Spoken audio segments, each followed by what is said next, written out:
Theme based interaction among participants. इसका answer होगा 1, क्योंकि ब्रेनस्टॉर्मिंग में क्या होता है, एक group of people are doing brainstorming. एक जब ग्रुप ऑफ पीपल को कोई पर्टिकुलर टास्क दिया जाता है, कोई असाइनमेंट दी जाती है, तो सभी जो है अपना अपना व्यूज, आइडियाज और इनोवेशन को अप्लाई करते हुए अपना अपना कमेंट्स देते हैं, अपना अपना राय देते हैं, तो उसको ब्रेनस्टॉर्मिंग कहते हैं। तो इसलिए production of large number of ideas will be the correct answer, answer 1। Next, which of the following are the main characteristic of learner centred approach. इसमें से लर्नर सेंटर्ड अप्रोच कौन सा है?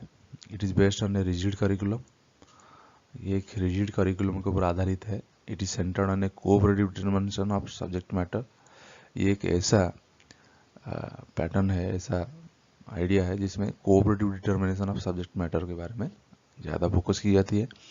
It is mainly centred on teacher needs, इस teacher के need के ऊपर आधारित है ना। और एक है it Lay's Mphasis on variability of exposure, ये जोर देता है, एम्फासिस करता है वेरिएबिलिटी ऑफ एक्सपोजर, एक्सपोजर का जो वेरिएबिलिटी है वो करता है। तो इसमें ऐसे क्वेश्चन दिया गया हमको, चूज द करेक्ट आंसर, इसमें से कौन कौन से किसी लर्नर सेंटर अप्रोच को फॉलो करते हैं। तो आंसर होगा आपका 3, बी एंड डी ओनली। तो ये होगा कि it is centred on cooperative information pattern, एक ये हो जाएगा आपका, ठीक है। और एक होगा D, it Lay's Mphasis on variability of exposure, ये गलत होगा और ये भी गलत होगा। रिजिड करिकुलम नहीं होता है, ना कि टीचर के नीड के ऊपर आधारित होता है। तो answer will be 3। Next, the channels of स्वयं प्रभा आर अपलिंक्ड फ्रॉम BISAG, कहाँ से अपलिंक किया गया है? औरंगाबाद, हैदराबाद, गांधीनगर, बैंगलोर। आंसर होगा आपका गांधीनगर। नेक्स्ट, स्टेटमेंट दिया गया है 2, तो उसके ऊपर हमको देखना होगा कौन सा करेक्ट और कौन सा incorrect. Statement 1, TPACK technological pedagogical content knowledge framework has been developed by Mishra and Koehler in 2006। Statement 2, TPAC के framework comprises of total 6 component. ये दोनों स्टेटमेंट है, तो हमको आंसर होगा इसका statement 1 is correct, 2 is incorrect. Statement 1 जो है आपका TPAC के ये फ्रेमवर्क डेवलप किया है Mishra and Koehler in 2006, but statement 2 जो है it comprises of total 6 component, ये गलत है। Which of the following statement best describes summative evaluation in evaluation procedure? Evaluation procedure में कौन सा summative evaluation को अच्छा describe कर रहा है? तो इसका आंसर होगा 2। Summative evaluation में teacher awards grades to the students after having transacted the coursework. Teacher जो है अवार्ड करता है ग्रेड स्टूडेंट लोगों को after having transacted the coursework, coursework के बाद में जो इवैल्यूएशन करता है तो उसको कहते हैं summative evaluation. Next, different from being a normal distribution if a curve is skewed on the right side we call it positive skew, negative skew, non uniformly skew, platykurtic. Answer होगा positively skewed. कोई भी curve जो अगर graph में right side को skew करता है तो ये होगा positively skewed. Next, when the consistency of data collected is measured at different points of time, it is identified as inter-rater reliability, retest reliability, split half reliability, internal reliability. तो consistency of data collected is measured at different point of time. अगर अलग अलग different of time में जो data collect किया जाता है research work में, तो उसका जो कंसिस्टेंसी है वो क्या कहलाता है? वो कहलाता है टेस्ट रीटेस्ट रिलायबिलिटी। तो ये याद रखिएगा, test retest reliability. Change of behaviour in people after they come to know they are participating in a research project to produce results that don't have validity is known as. जो भी people participate कर रहे हैं research में, change of behaviour in people, उनका behaviour में changes after they came to know that they are participating in research, जब उनको पता चलता है कि हम लोग रिसर्च में पार्टिसिपेट कर रहे हैं, तब क्या उनका जो बिहेवियर चेंजेस देखते हैं, है ना, और वो जो रिजल्ट देता है हमको, दैट डोंट हैव वैलिडिटी, उनका वैलिडिटी नहीं रहता है। उसको क्या कहते हैं? Blind effect, evaluation effect, Hawthorne effect, demand effect. ये होगा हॉथॉर्न इफेक्ट।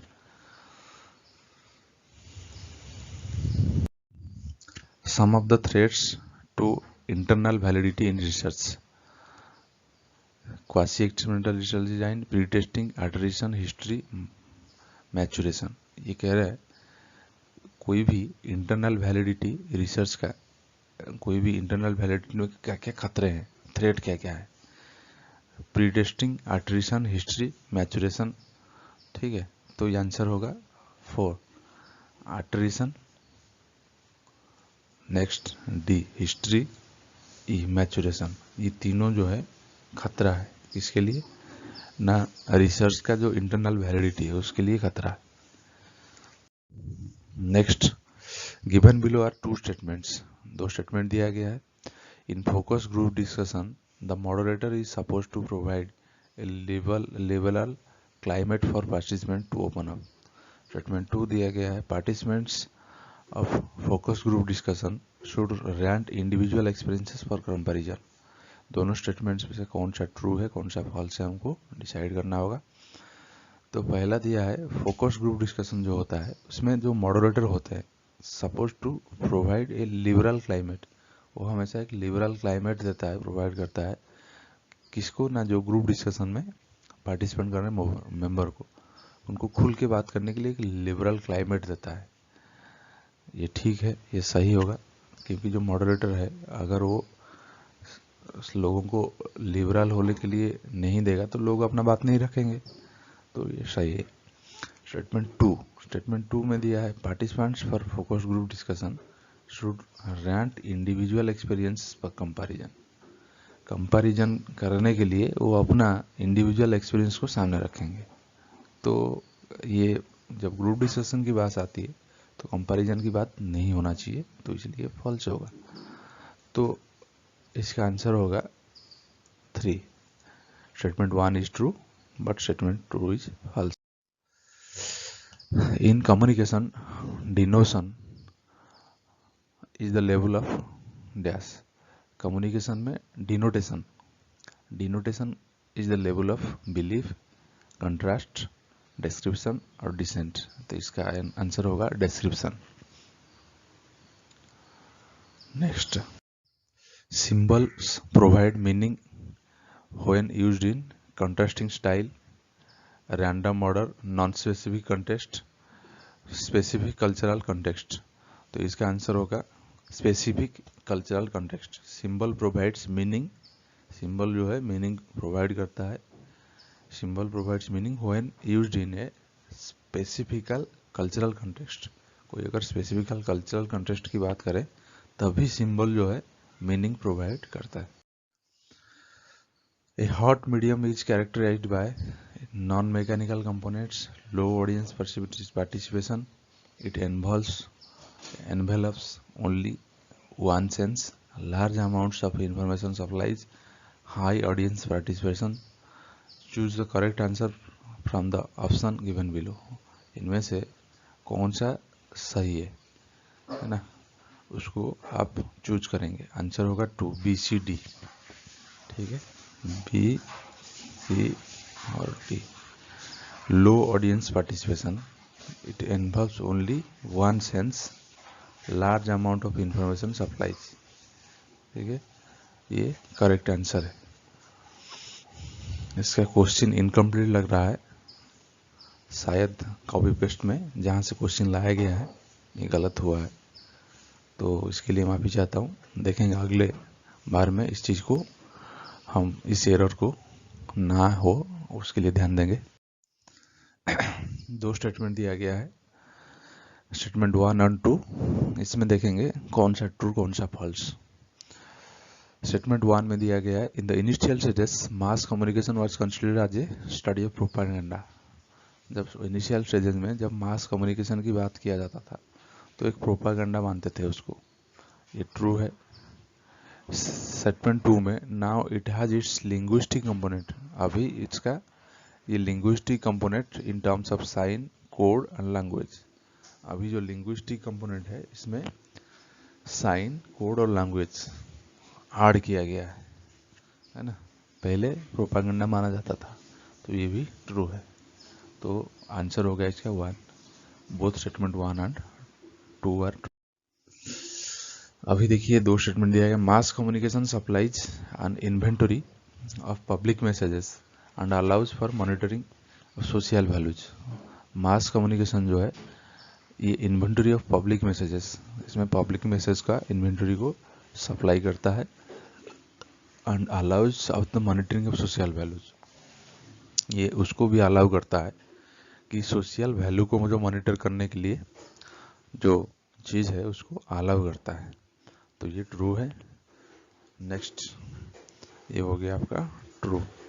स्टेटमेंट 2 कह रहा है in large scale social settings, बड़े पैमाने पर जो सोशल सेटिंग्स होते हैं वहाँ पर mass media will enable integration of social institutions, उसमें से मास मीडिया क्या करता है ना, वो एनेबल करता है सोशल इंस्टीट्यूशन को इंटीग्रेट करने के लिए, सोशल इंस्टीट्यूशन को इंटीग्रेट करने के लिए वो काम करता है, ये भी ट्रू है।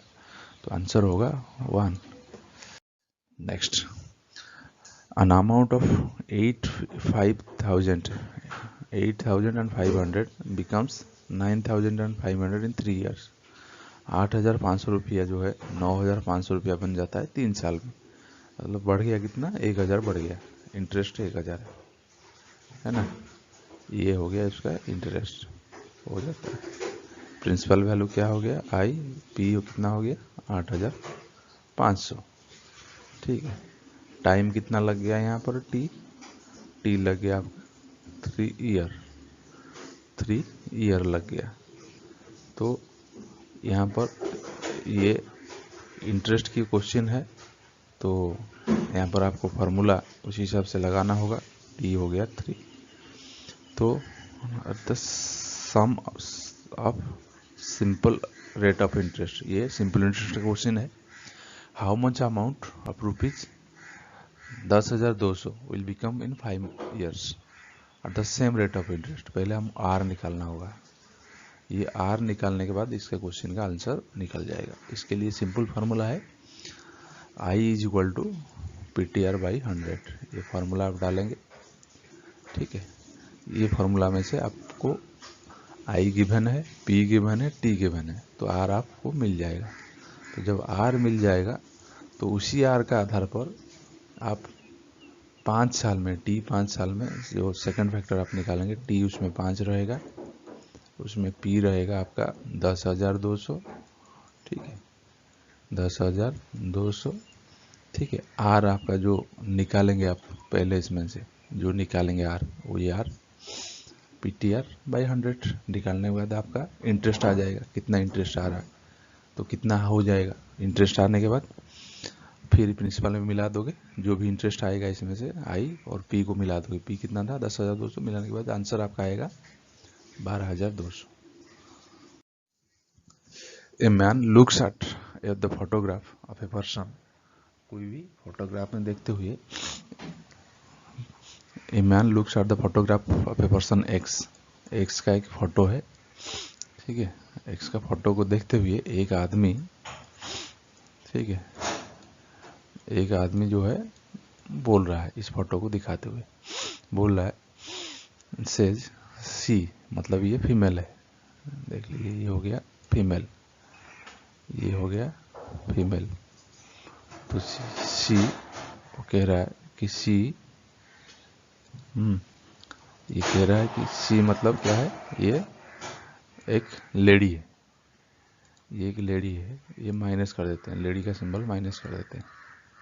सी is the daughter of the, एक डॉटर है, इसका मतलब इसके ऊपर की कोई है, daughter of the husband of, daughter of the husband, husband means plus है, हस्बैंड, हस्बैंड ये हो गया plus, husband daughter of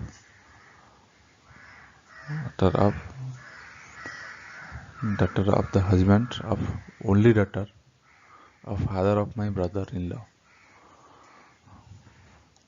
She is the daughter, ठीक है, ये daughter of the husband of only daughter of the father of my brother-in-law. Father of my brother in law, मेरा जो brother in law, इसका जो ब्रदर इन लॉ का father है ना, ब्रदर इन लॉ, इसका जो father of my brother in law मतलब इसका ससुर होंगे, फादर इन लॉ, इसका फादर इन लॉ, इसका फादर इन लॉ का ओनली डॉटर, इसका जो ओनली डॉटर है, ओनली डॉटर जो है ये है ओनली डॉटर, ये डॉटर मान लीजिए, है ना, ओनली डॉटर। तो ये जो ओनली डॉटर है, ओनली डॉटर का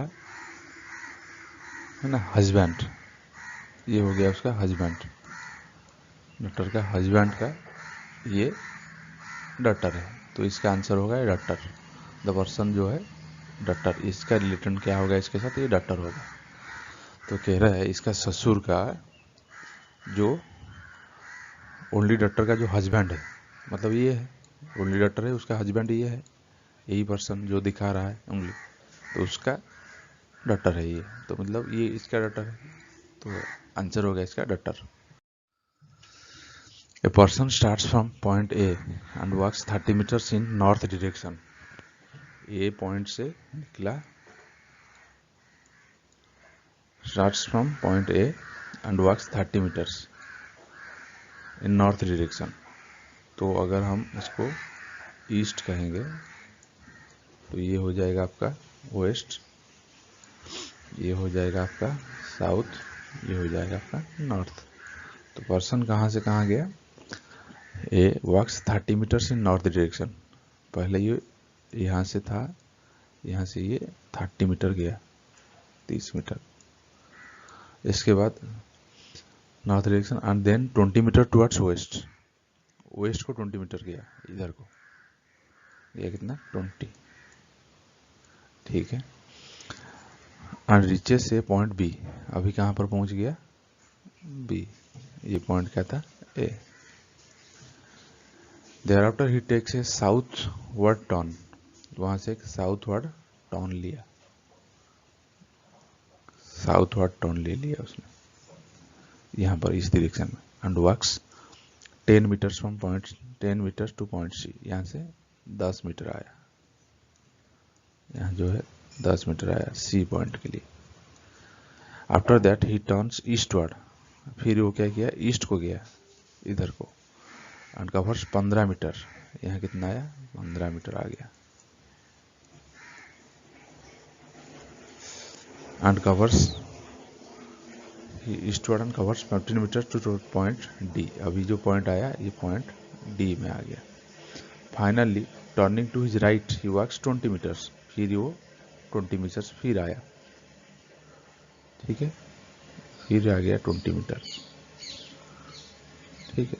अब कह रहे हैं find the distance from his starting point two the end point, ये जो स्टार्टिंग पॉइंट से लेकर एंड पॉइंट तक ये डिस्टेंस कितना है ना, ये कितना था 30 मीटर का था, ठीक है। अब ये हो गया 10 और 20, ये भी 30 मीटर आ गया, बी से लेकर ये जो न्यू पॉइंट है डी है ना, ये यहाँ तक जो है ये भी 30 मीटर है, ये और ये दोनों बराबर है, मतलब सेम डिस्टेंस पे है, बट हमको ये सेपरेशन निकालना होगा। ये सेपरेशन कितना है, ये सेपरेशन के लिए आप देखिए ये 20 मीटर का था और ये कितना मीटर का है, ये 15 मीटर का है, ठीक है। तो 15 और 20 दोनों का डिफरेंस क्या है 5 है, तो आंसर आएगा 5 metres. What number should replace question mark, एक सीरीज दिया गया है, इसमें लास्ट में क्या आएगा, तो आंसर होगा -250। इसका कैसे कैलकुलेशन होगा आप लोग कैलकुलेट कर लीजिएगा। Next, in certain code language the word technology, वो टेक्नोलॉजी को कैसे कोडिंग किया गया है, TECHNOLOGY, टी के बाद ई है, यहाँ ET कर दिया है, CHA के बाद यहाँ HC कर दिया है, NO को ON कर दिया है ना, लोजी को LOL, GY को एक हर 2 लेटर में आपस में बदली कर दिया। तो जेनरेशन का क्या होगा, सिंपल है, EG फिर EN, EGEN, इसके बाद ये आ जाएगा AR, EGEN AR, ठीक है। इसके बाद AR के बाद IT, इसके बाद NO। तो आंसर होगा 1, ये होगा आपका answer.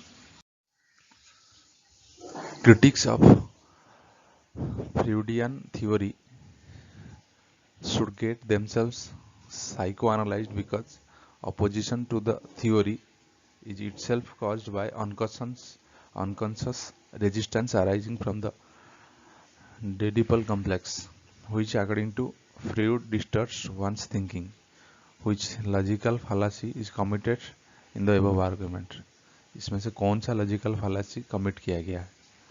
फ्रूडियन theory should get themselves psychoanalyzed because opposition to the theory is itself caused by unconscious resistance arising from Oedipal complex। ये आंसर होगा begging the question, क्वेश्चन को बेग कर रहा है, तो ये होगा इसका answer. Which of the following propositions is logically equivalent to the proposition some attorneys are logicians? इसमें से कौन सा proposition जो है logically equivalent हो रहा है?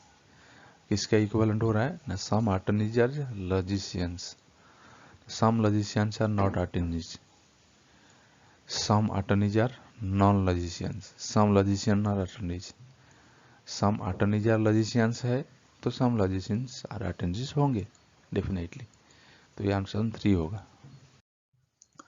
If the proposition no frog are amphibians, no frog are amphibians is given as false, ये अगर false होता है, no frogs are amphibians माने all frogs are living in terrestrial area, they are not amphibians। तो ये अगर false माना जाता है तो which of the following proposition can immediately inferred to be true? इसमें से कौन सा प्रोपोजिशन जो है इसको ट्रू माना जाएगा? Some non amphibians are not frogs, some frogs are amphibians, all frogs are amphibians, some frogs are not amphibians. तो इसमें से आंसर होगा सम फ्रॉग्स आर एम्फीबियंस, क्योंकि नो फ्रॉग्स आर एम्फीबियन अगर फॉल्स है, ठीक है, तो ट्रू क्या है ना, सम फ्रॉग आर एम्फीबियंस होगा true. Which of the following propositions are so related that if one of them is true the other has to be follow false and vice versa? इसमें से कौन सा proposition ऐसा है जो एक true होगा तो बाकी जो है फॉल्स होगा और वाइस वर्सा होगा, एक दूसरे को वाइस वर्सा होंगे। तो कह रहा है all camels are herbivorous, some camels are herbivorous, ठीक है, some camels are not herbivorous, no camels are herbivorous. अगर ऑल कैमल्स आर हर्बीवरस होंगे, ठीक है, सम कैमल्स आर हर्बीवरस होंगे, ऑल कैमल्स आर हर्बीवरस, सारा कैमल हर्बीवरस है, ठीक है, सम कैमल्स आर हर्बीवरस, इसमें से कुछ कैमल जो है हर्बीवरस है, कुछ कैमल हर्बीवरस है, ठीक है, some camels are not herbivorous, इसमें से कुछ नॉट हर्बीवरस, ये फॉलो नहीं करेगा। नो कैमल्स आर हर्बीवरस, ये भी फॉलो नहीं करेगा, फॉलो कर पाएगा, ठीक है, आपका आंसर होगा बी एंड डी, ये और डी। ये कैसे फॉलो कर पाएगा ना, सम कैमल्स आर हर्बीवरस, ठीक है, नो कैमल्स आर हर्बीवरस, ये दोनों आर्ग्यू करें। जब सम कैमल्स हर्बीवरस हो रहे हैं तो सम कैमल नॉट हर्बीवरस होंगे, नो की बात नहीं आएगा फिर, तो इसलिए ये दोनों कॉन्ट्राडिक्ट कर रहे हैं एक दूसरे को, तो इसलिए हमारा क्वेश्चन के हिसाब से आंसर होगा 2। Which of the following argument is an example of Swarupa Siddha fallacy? The sky lotus is fragrant because it is lotus like a lotus of lake. Sound is eternal because it is produced. Sound is quality because it is visible, fire is cold because it is substance, स्वरूप सिद्ध फालासी जो है ये होगा option 3। Sound is quality because it is visible, visible ये होगा नहीं क्योंकि विजिबल होता है क्या, साउंड साउंड तो ऑडिबल होता है, तो ये स्वरूप सिद्ध फालासी में आएगा। Next, which of the following best describes web 3.0। Web 3.0 को क्या डिस्क्राइब कर रहा है अच्छे से, user generated online business based on intelligent web ware application use natural language processing, 3 collaboration on social media, refer to static text based information websites. तो इसका answer होगा 2। It is based on intelligent web ware applications use natural language processing. ये intelligent web के ऊपर आधारित है जहाँ पर applications of natural language processing को मान्य दिया जाता है। In the context of information and communication technology, IT के कॉन्टेक्स्ट में कौन सा स्टेटमेंट सही है गलत है, कौन सा स्टेटमेंट सही होगा बाकी गलत होगा। तो IT in an email system BCC, BCC means blind carbon copy, BCC allows A sender of message to conceal the recipient entered in the BCC field from the other recipient के मुकाबले जो BCC में जो हम client को ID डालते हैं, जो ईमेल आईडी डालते हैं, वो क्या कहता है, वो कंसील्ड रहता है। तो ये आंसर जो है सही है, ब्लाइंड रहेगा क्योंकि वो BCC का फुल फॉर्म है ब्लाइंड कार्बन कॉपी। आप ईमेल करते वक्त देखिएगा सीसी रहता है और बीसीसी रहता है। सीसी मतलब कार्बन कॉपी, अगर आप दे रहे हो किसी को सीसी कर रहे हो तो सबको दिखेगा किस किस को दिया हुआ है। अगर बीसीसी में आप किसी का आईडी डाल रहे हो दैट मीन्स वो ब्लाइंड कार्बन कॉपी, बाकी व्यूअर को दिखेगा नहीं कि किसको हम मेल सेंड किए। Phishing is a malicious program installed on a system that stays concealed avoiding detection, ये गलत होगा। नेक्स्ट आ रहा है आपका question, spamming is an attempt, spamming के कैसा अटेम्प्ट है to acquire sensitive information for malicious reasons by masquerading as a trustworthy entity, ये भी गलत होगा। तो आंसर इसका 3 होगा, answer option A will be the correct answer. 2 statement दिया गया है, इसमें से ट्रू फॉल्स की निर्णय करेंगे। Statement 1, mainframe computers have smaller internal memories than desktop computer. Mainframe जो कंप्यूटर होता है उसका मेमोरी कम रहता है as compare to the internal memory of desktop computer. तो ये फॉल्स है, ऐसा नहीं होता है। स्टेटमेंट 2 जो है क्या है, ना spreadsheets and word processors are examples of application software, सही है। स्प्रेडशीट हो गया आपका, वर्ड प्रोसेसिंग सॉफ्टवेयर हो गया, जैसे एक्सेल और वर्ड हो गए, स्प्रेडशीट और वर्ड प्रोसेसर ये दोनों का एग्जांपल है। तो दोनों एप्लीकेशन सॉफ्टवेयर का अंतर्भुक्त है, सही है। तो ये ऑप्शन स्टेटमेंट 2 जो है ये सही है, तो इसका आंसर होगा option 4। ICT is used to control, information communication technology is used to control and monitor everyday activities. Which of the following activities are most likely to use sensors? इसमें से कौन से एक्टिविटीज जो है के लिए हम सेंसर का यूज करते हैं? पहला आपका designing of master slide presentation, इसमें सेंसर का यूज होता है क्या? नहीं होता है। एक्टिवेटिंग ये बर्गलर अलार्म, कोई अलार्म अगर लगाते हैं बर्गलर अलार्म, तो उसके लिए हम कोई बर्गलर अलार्म के लिए अगर हम सेंसर लगाते हैं, सही है, ये अलार्म के लिए सेंसर लगाया जाता है। नेक्स्ट सी, ओपनिंग ऑटोमेटिक डोर्स, आप शॉपिंग मॉल वगैरह में इधर उधर कहीं पर देखे होंगे, जो हम गेट में पहुंचते ही अपने आप खुल जाता है, तो वहाँ पर सेंसर लगा रहता है, सेंसर के चलते वो ऑटोमेटिक खुलता है और बंद भी होता है। तो ये सही है, ये गलत है। Creating a spreadsheet, spreadsheet create करने के लिए सेंसर की यूज नहीं होता है, आप मैन्युअली करते हो, तो इसलिए बी एंड सी होगा सही answer. Which of the following statement about computer network are true? Computer network के बारे में कौन सा स्टेटमेंट ट्रू रहेगा? Option A, an internet is a public network. Internet जो है एक पब्लिक नेटवर्क होता है, जबकि इंटरनेट जो है पब्लिक नेटवर्क नहीं होता है कि एक पर्टिकुलर दायरे में कोई रहता है, क्योंकि इंटरनेट को यूज करते हैं मैक्सिमम कॉर्पोरेट सेक्टर में, इंडस्ट्रियल सेक्टर में। एक इंडस्ट्रीज या कॉर्पोरेट के अंदर 1-to-1 कम्युनिकेशन करते हैं वो लोग, तभी वो लोग यूज करते हैं इंटरनेट। तो इसलिए internet is not an public network. B इसमें the internet is a group of interconnected networks. Internet क्या है ना, इंटरकनेक्टेड नेटवर्क का एक ग्रुप है। सही है, ये ट्रू है। Next, an extranet is an internal network that can be accessed externally by authorized users। extranet क्या है, इंटरनल नेटवर्क ही है और जिसको एक्सेस करते हैं एक्सटर्नली बाय ऑथराइज्ड यूजर आइए एक्सेस करते हैं। ये सही है। तो आंसर होगा इसका बी और सी। ये सही है और ये सही, तो ये आंसर होगा बी एंड सी। स्टेटमेंट 2 दिया गया है, rivers and lakes have low biological productivity are said to be eutrophic.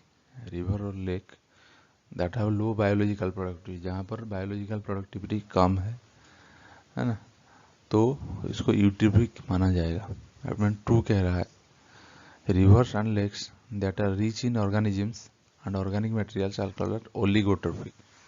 जो रिवर और लेक में ऑर्गेनिज्म और ऑर्गेनिक मटेरियल ज़्यादा है तो उसको ओलिगोट्रोफिक कहा जाएगा। तो इसमें कौन सा ट्रू कौन सा फॉल्स है ना, इसमें स्टेटमेंट बोथ 1 और 2 दोनों इनकरेक्ट है। चाहे वो बायोलॉजिकल प्रोडक्टिविटी हो या ना हो, बायोलॉजिकल प्रोडक्टिविटी होने से यूट्रोफिक नहीं कहा जाएगा, या नहीं होने से ना ज़्यादा होने से ओलिगोट्रोफिक कहा जाएगा। ये दोनों गलत है। What is flex fuel engine in motor vehicles. Motor vehicles में फ्लेक्स फ्यूल इंजन क्या होता है, तो इसके ऑप्शन है answer, engines in which biofuels and gasolines can be put in any ratio. जिसमें बायोफ्यूल और गैसोलिन ये दोनों को किसी भी रेशियो में आप डाल सकते हैं, यूज कर सकते हैं, तो उसको flex fuel engine in motor vehicle कहा जाता है। उसको फ्लेक्स इसीलिए कहते हैं, फ्लेक्स मीन्स फ्लेक्सिबल, वहाँ पर कोई लिमिटेशन या दायरा नहीं होता। तो इसलिए आंसर होगा ये कि बायोफ्यूल और गैसोलिन जो भी है आप डाल सकते हो उसमें। Which of the following are pathways for toxicants to enter into our body. हमारे बॉडी में एंटर करने के लिए कौन कौन से पाथवेज है, टॉक्सिकेंट हमारे बॉडी के अंदर जा सकते हैं। Inhalation, absorption, dermal, injection, extraction. इसका आंसर होगा ए, सी एंड डी। इनहेलेशन, सांस के द्वारा हम लोग मुंह से और नाक से ले सकते हैं टॉक्सिन को। और सी आपका डर्मल मतलब स्किन के थ्रू में भी आप अपना बॉडी में अंदर ले सकते हैं। स्किन के हमारा पोर्स रहता है, आपको सबको पता है क्योंकि पसीना निकलता है वहाँ से, तो उस पोर के जरिए हमारे बॉडी में भी टॉक्सिन जा सकता है। नेक्स्ट होता है डी। हाँ, डी क्या है, इंजेक्शन, मतलब मुंह के बल में जो हम खाने के रूप में ना, डाइट के रूप में भी ले सकते हैं डाइट के साथ। तो ये तीनों हो गया आपका इनहेलेशन, डर्मल और इंजेक्शन। ये तीनों तरीके से हमारे बॉडी के अंदर टॉक्सिकेंट जा सकते हैं।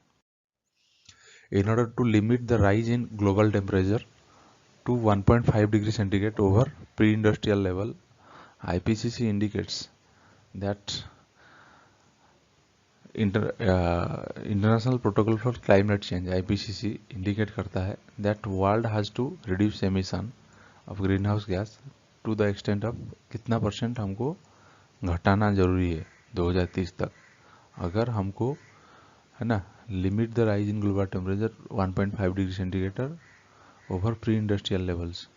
अभी जितना ग्लोबल टेम्परेचर है, अगर उसको हमको 1.5 डिग्री सेंटीग्रेड को कम रखना है, लिमिट्स में रखना है, 1.5 डिग्री सेंटीग्रेड में सीमित रखना है, तो हमको 2030 तक कितना % ग्रीन हाउस एमिशन को कम करना होगा।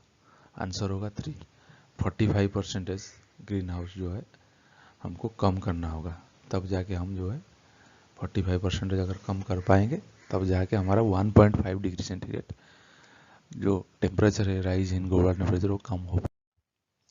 Although ozone is a pollutant in an ambient air, but in stratosphere it is valuable because it absorbs harmful ultraviolet radiations। हमेशा स्ट्राटोस्फीयर में ओजोन की बात आ रहा है, तो यहाँ पर ozone is a pollutant in an ambient air. Ambient air में ओजोन जो है एक